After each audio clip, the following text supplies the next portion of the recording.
Welcome to San Joaquin Spotlight, a public affairs program featuring conversations about life in the central San Joaquin Valley. This program is brought to you in partnership between KFSR 90.7 FM and CMAC Fresno. I'm your host, Sevag Tateosian. For our 51st show here at CMAC, we are in the new studio. We have some new red chairs and a new monitor in the back. Thanks to the volunteer crew and Gary Johnson for setting this thing up for us. And for this special occasion, we have Terance Frazier in the studio. Terance is not only a former athlete, he's also owns TFS Investment Company. Terance, welcome to the program. Oh, thank you for having me. Last time you were on our program, it was on radio. Much different? Oh, much different. Coming up, you're doing a good job. You know, I really admire the work you do. I follow you on Facebook. I see you out in public doing your thing. I mean, one of the things you do is you take properties that need work and you repair them. How did you get involved in that? Well, when I was 13 years old up in Oakland, I got taken in by a family actually when I was 17, but I was working with them when I was 13. And just understanding the real estate, and they were teaching me how to buy foreclosed properties. And then when I got out of college, I just decided, I was going to go into family business, buying and selling properties. So that's how I kind of got in. And a lot happened between when you started and you got out of college, because I understand you played ball. Talk about what position you played. Actually, I played center field. I played second base and third base at Fresno State. Then I got drafted by the Oakland A's, and they had a lot of better players than myself playing the infield, so I decided I'd go to the outfield. Making adjustments like in life. But I played center field for the Oakland A's in 92, 93, and 94. Your first time on the college field, I want to take you back. What did it feel like, and what are you thinking when you're up there at bat? My first day on the college field, it was absolutely amazing. I mean, coming from Oakland, then you come to Fresno, and you're playing in the huge stadium in front of like 4,000 or 5,000 people, all rooting your name. You can't even explain it, It was great. It was amazing. I don't even remember my first at bat. I just remember like, wow, this is like playing in the big leagues. And then you get drafted. Talk about how that felt. I mean, nervous or not? I had a really different life. I felt when I was younger, I've always felt like, God was going to give me the opportunity to be able to play professional baseball. So when I actually got the opportunity, I got drafted. And, they took me to the 24th round. It happened to be by my favorite team, the Oakland A's. And I was like, wow, my dream is actually coming true. And I was just like all excited. And I'm like, I don't care. They don't have to pay me any money. I'll just go out and play the game for free. I was just exciting. So after baseball career is done, and then you say, you know what, now it's time for me to get back into investing. I mean, how did that transition occur? Well, what happened was when I got out of baseball, I actually got a criminology degree, and I tried to go work I was working with the federal defenders as an investigator a little bit, not for pay. I was just doing my schooling with them, and tried to get a job after that, and nobody didn't want to hire me. So I just said, you know what, the only thing I really knew was real estate. So I was just studying real estate and just going down to the auction, every day for like about a year and a half. That's how I started. You mentioned that you were looking for a job and nobody hired. And at the time, you probably were frustrated. Looking back, was that a good thing that happened in your life? I think it was the best thing. And I think God had His own plan for me. And when I go back and look at it, I was like, wow, I'm kind of glad nobody didn't hire me. It forced me to create a job. And when you create jobs, you take away that ceiling that people can put on you. I've always been one of those kids. I want a lot of grand things. I want to do a lot of great things for people. That's my thing. I don't want to just be put up under someone and I can't really flourish to who I want to be as a person. Talk about your hard work ethic, because I've known you for multiple years, and you're always doing something. I never have heard that you're doing nothing. It's always Terance Frazier's doing this, or he's buying this property, or he's coaching this. Hard work. Talk about why is that important. I just truly believe in hard work. I want to get up every day. I want something to do. I think I'm so blessed that I got good health. I can get up, I can walk, I can run, I can do so many great things. And I'm like, you know what, God gave me this so I can go out and inspire other people. You know, growing up in pretty much in Oakland, the hood, I've always wanted to just get out there and change people's lives because of that, because of my upbringing. And I've always felt like in order to do that, I have to work harder than everybody else. I got to be more dedicated. You know, I got to have just more ambition than everybody else. And it has proven to treat me well because of it. I just never wanted to leave this earth and go, if I only would have did this, I would have been a better person. So I said, you know what?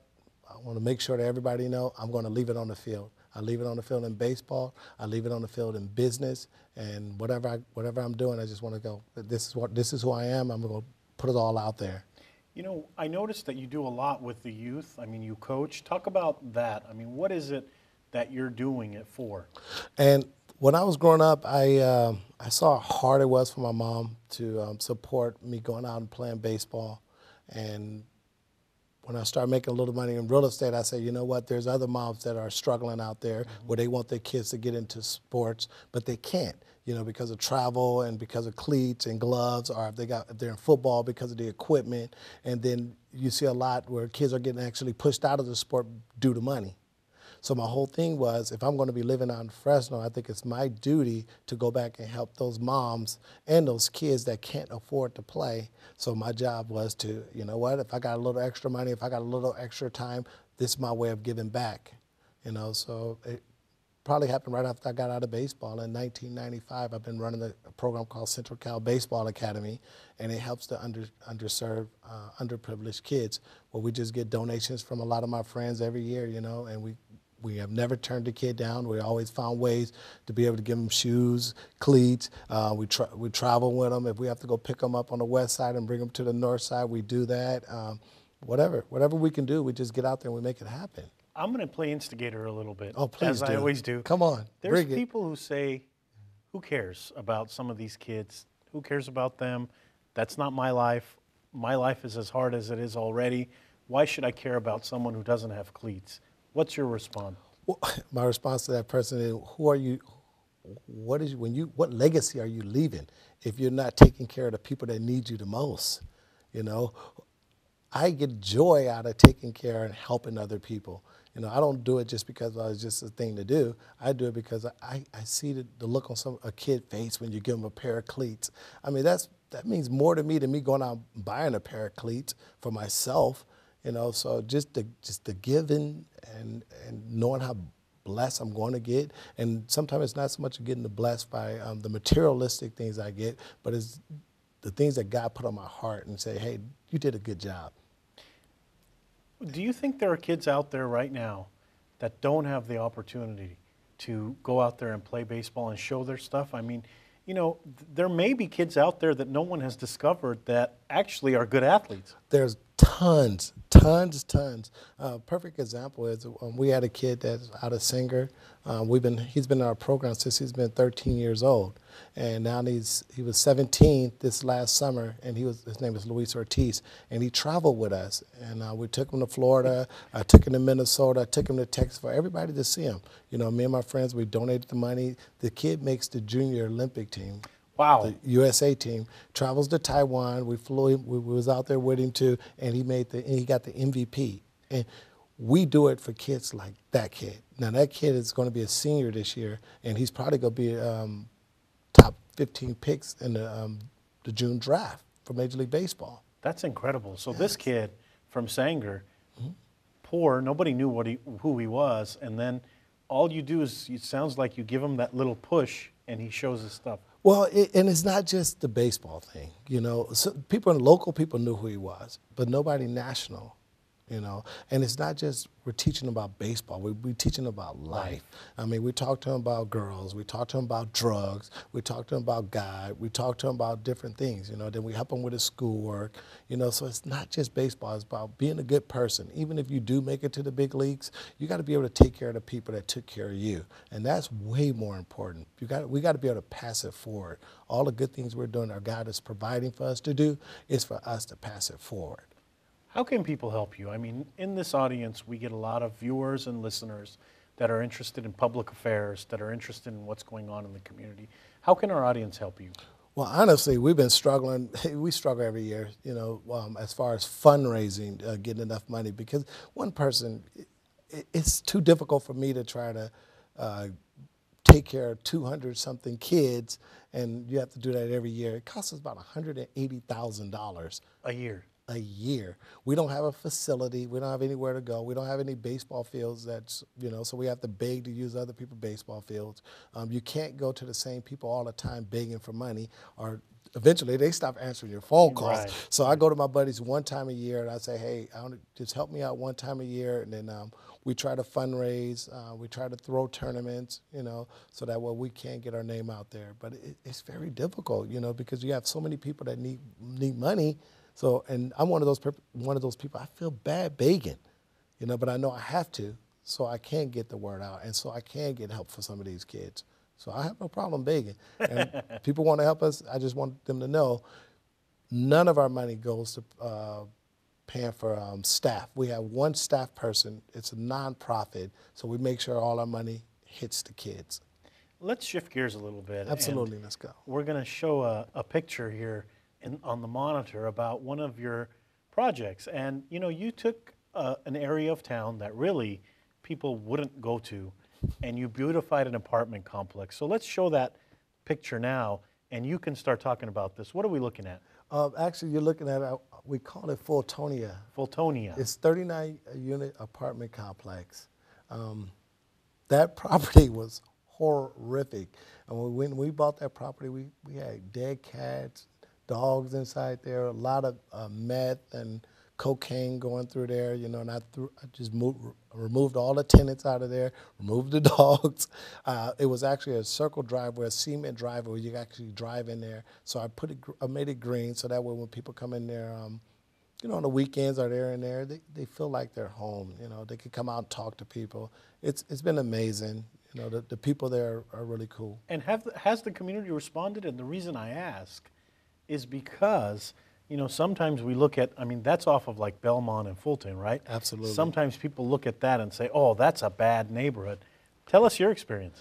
Well, they're partially correct. It's a tough neighborhood, You have a meth clinic directly behind you, but these are all the beginning stages. We have to, as investors, we have to be able to step out of the norms, and we can't just get caught up with what people are saying about a certain neighborhood.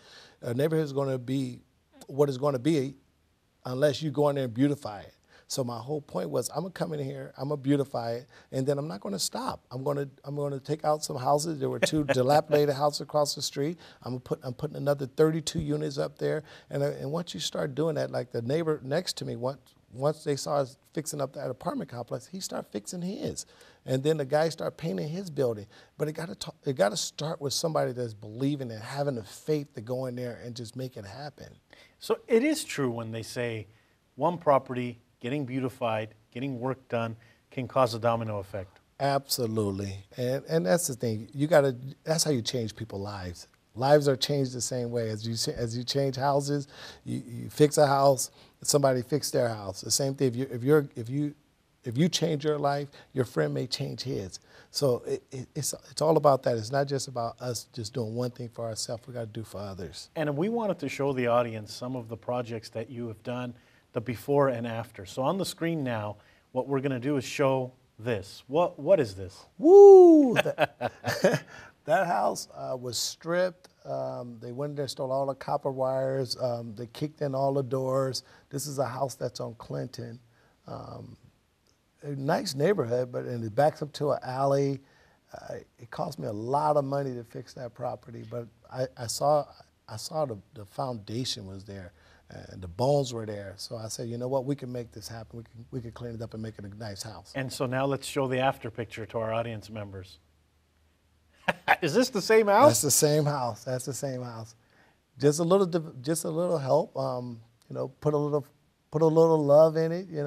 It's the same thing you do with people. You could take somebody that's broken down, give them a little love, and you got the same thing.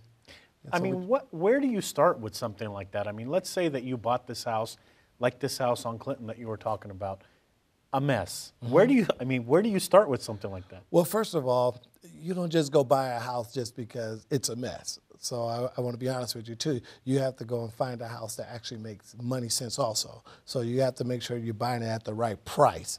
Okay, you're buying it at the right price, and so that way, after you do fix it up, you got to be able to make some kind of profit off of it. And like I said, I have good staff, that have good vision. Angela Felix was the one that she works with me. She actually was the one that helped remodel that property. So, I mean, you do your due diligence then. I mean, a lot of people will say, oh, that house, it needs work, it's cheap, let's buy it. But it's not that easy. It's definitely not that easy. We have different parts. We have somebody that goes to the auction. We have somebody that's actually researching the property beforehand. And before they even purchase it, I like to drive all my properties. I like to touch them first before I buy them. And then we have someone that comes in afterwards and remodel them, or, she's normally our director to tell guys that are remodeling what to do. Then we have somebody else that puts the house on the market and sell it. And you're mentioning a lot of people. You're mentioning the workers. You're mentioning the decorators. You're mentioning the researchers. So there's more to it than you buying something cheap and selling it high. I mean, it sounds like you have some cost there. Oh, absolutely. There's a lot of cost. And it's like a well-oiled machine. We've been doing it for years. My dad been doing it for 38 years. Or no, man, he's been doing it for 48 years. So he's old. Yeah, so it's a lot of cost. So you keep a lot of people hired. And once you get a good staff, it makes it a lot easier. My job a lot easier because I don't have to micromanage them. So there's a perception out there, and I want you to either say it's correct or not, that when people go to the auctions, they're stealing these properties. Oh, no, they're not. That's definitely a misconception. Even when the market was bad years ago, when it was just 3 or 4 of us, we wasn't stealing properties. So there was a time when there was only 3 or 4 people at the auctions. Now, absolutely. Talk about it now. Now you can get like 25 people there. Everybody got money. Everybody think they're professional. After you start watching Flip This House, and you think there's a lot of money there, but by the time you're flipping this house, you're pretty much flipping yourself over because you're not making any money. I consider myself to be a professional, and I don't make very much money doing it. But are there people out there who think that, that Terance Frazier and his company, they're making nothing but millions of dollars? Oh, there's people that think that, and I'm not saying we're starving out there either. Yeah, but, I don't get caught up in what people think, Yeah. My whole thing is, what am I doing with the money I have? What am I passing it forward? Am I keeping it to myself and hoarding it? I don't really get caught up in what people think. It's just my job to keep moving forward, keep doing project after project, keep changing kids' lives. That's who I am. Let's take a look at another project, before and after again, and I want you to tell us about this picture that we're showing now. Is that even a house back there? That is a house. I love that house. That was amazing. I remember doing that house. That was a house off of, what is that, West and just south of Shaw. It's a corner house. And so you see this house, and again, where do you start with it? Because it looks like the roof is bad. It looks like it's overgrown, obviously. There's some trees that are, who knows, that might be even a hole up there on the roof. It was a huge hole on the roof. This was actually a hoarder house. This is probably one of our worst houses. We actually went in there. It was very difficult, like walking around, because the trash was up to our neck. Well, I took my kids through that house, partially through it, and they go, "Dad, we don't want to do this business no more." But yeah, it was a hoarder house. Rats were bigger than kangaroos in that thing. So it was really tough, but we totally remodeled it. It cost us a lot of money. We put more money remodeling than we did purchasing that property. But after we got it done, house sold in 45 days. And so let's see the after picture, because our audience members are going to be fascinating. That's the same house. That's the same house. That's the same house. And as you can see, we didn't put grass on there. We have a water shortage already here anyway, but we didn't put grass on this property. It had already like some kind of water thing that was running through there, so we just brought it back to what it probably used to look like. And what I noticed about your properties is you do a lot of, it's not so much grass, but you do a lot of plants or palm trees or, right. or other things like that. Talk about that. Well, it's very important to have a good curb appeal. Most people, when you drive up to a house that you're looking to buy, you know it. When you drive up, you go, that's my house. That's the house. Yeah. So if you drive up and you go, that's not really my house, you're not going to buy that house. So it's very important to have a good curb appeal. when you're going to, well, before we put the house on the market. So we take our time. We have a good landscaper, you know, and everybody look back and before we put it out, they go, now it's ready to go. Now it's ready to go. You know, I want to ask you about young individuals starting their career, newlyweds, or even young professionals. You're talking about buying houses, and it sounds like you have that passion that, you know, houses are a good investment. Now, for our young people out there, or people who are just starting, maybe they just got a full-time job, would you recommend that they buy a house? Absolutely, absolutely. And people are getting caught up with it. Oh, we just want to rent. We're going to rent for the rest of our life. But you're not accumulating any wealth if you don't. I mean, real estate, farming, that's how you accumulate your most wealth. Buy it as soon as you can, as early as you possibly can, you know, because housing is going to go up. It normally goes up 3 to 5% every year. You know, young kids got to learn the difference between assets and liabilities. Always remember the assets going to bring more wealth, and liabilities is going to just cause you just to lose more money. You know, so the earlier I suggest the earlier you can buy a house, buy it. Buy it, and you can buy two. I always say, try to accumulate as many doors as you possibly can. So if you accumulate many doors, you get 5 doors, then you try to get 10, and then you start getting that residual income. Once you start getting residual income that's coming in monthly, I call it mailbox money, then you don't have to work. You don't have to work so hard. You're letting your money work for you. And that's the most important part. That's how you accumulate your wealth. How about the people that are scared? I mean, let's say that someone out there has been working for a while at their place and they're afraid to take that leap. Would you say don't take that leap? You know, it's very difficult for me because I've always been a risk taker. You know, some people are not as risk averse. I got to look at your whole game plan. Do you want to stay in Fresno for the rest of your life? You know, some of the things you got to look at. Are you going to have kids? You know, because if you go buy this 1 bedroom, or you know you may have to move. So make sure you buy it cheap enough, knowing you're going to move, then you can still rent it out. Well, that adds money to your income. You know, but you can't be scared. If you're scared people don't make money. Speaking of cheap enough, Fresno homes in the valley, actually, not just Fresno, are they still cheap enough to buy?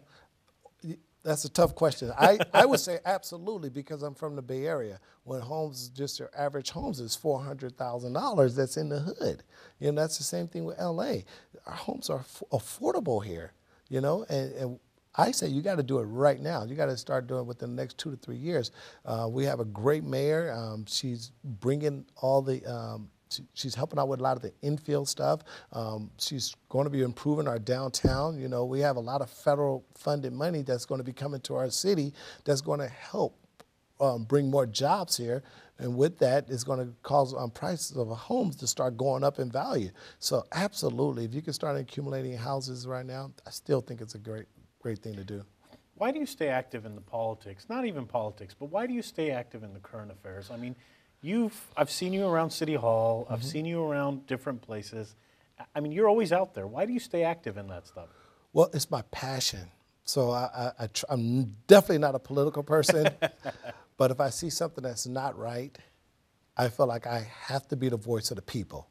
You know, I don't have to do that. I can stay home if I want, but I feel like I'll be doing the city a disjustice if I don't, and I'll be doing myself the same. So there's sometime I have to go out there and voice my concerns. There's sometime I have to say, you know what, if I don't do these infill projects, who is? You know, God gave me the knowledge, and he was able to fund me and help me get funding so I can do this. So now my voice is actually heard. But I try to stay out of the political realm of things. You know, I just don't want to ever get caught up in that, because my whole thing is just to be about the people and to do what's right for people, you know. And I'm not perfect by no means, but I still want to try to help out where I can.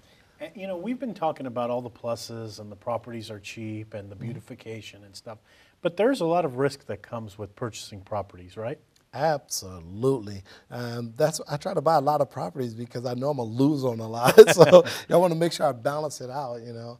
And that's what I was telling you earlier. I'm trying to do a little bit more public-private partnerships where I'm actually working a little bit with the government and with the city, helping them out with, you know, just trying to show them what the private developers go through and some of the issues that we have.